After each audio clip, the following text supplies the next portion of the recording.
മര്യാദയ്ക്ക് ഒരു football match പോലും കളിക്കാത്ത ലെജൻഡായ ഒരു പ്ലെയർ. അറിയോ, വാ കാണാം. വലിയ വലിയ ക്ലബ്ബുകളുടെ കൂടെ ഇദ്ദേഹം കരാർ ഒപ്പിട്ടു, പക്ഷെ ഒരു മാച്ച് പോലും കളിച്ചില്ല.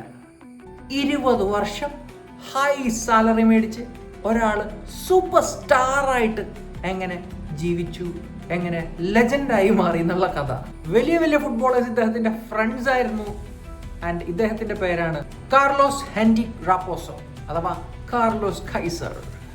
സോ ബെങ്കു എന്നൊരു ക്ലബ്ബിൽ കളിക്കുന്ന ടൈമിൽ ഇദ്ദേഹത്തിന് ചെറുതായ ഒരു പണി കിട്ടിയാണ്. കാരണം ഓണർ, ഈ ക്ലബിന്റെ ഓണർ ആൻഡ് പ്രസിഡന്റ് ആയിട്ടുള്ള ആള് അന്ന് മാച്ച് കാണുന്നുണ്ടായിരുന്നു. സോ ആ ഒരു ടൈമിൽ ഓണർ പെട്ടെന്ന് കളി തോക്കാറായപ്പോൾ ടെൻഷനിൽ പറഞ്ഞു, കോച്ചിനോട് പറഞ്ഞു, നമ്മുടെ സൂപ്പർ സ്റ്റാർ ഇരിപ്പുണ്ടല്ലോ, അദ്ദേഹം പരിക്കൊക്കെ മാറിയിരിക്കണല്ലോ, അദ്ദേഹത്തെ കളത്തിലേക്ക് ഇറക്കൂ, കാർലോസിന്റെ കളി വരട്ടെ, നമുക്ക് കളി തിരിച്ചു പിടിക്കണം എന്ന് പറഞ്ഞു. കാർലോസ് കൈസർ ഞെട്ടി.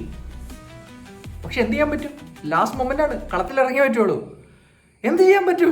കിങ് ലെയറിൽ നമ്മുടെ ദിലീപേട്ടന്റെ തലയിലേക്ക് ഇതിങ്ങനെ ഒരു ലൈറ്റ് പോയിട്ട് ഇങ്ങനെ ഒരു വട്ടം വെച്ചിട്ട് പെട്ടെന്നൊരു ഐഡിയ തന്നെ കണ്ടിട്ടില്ലേ?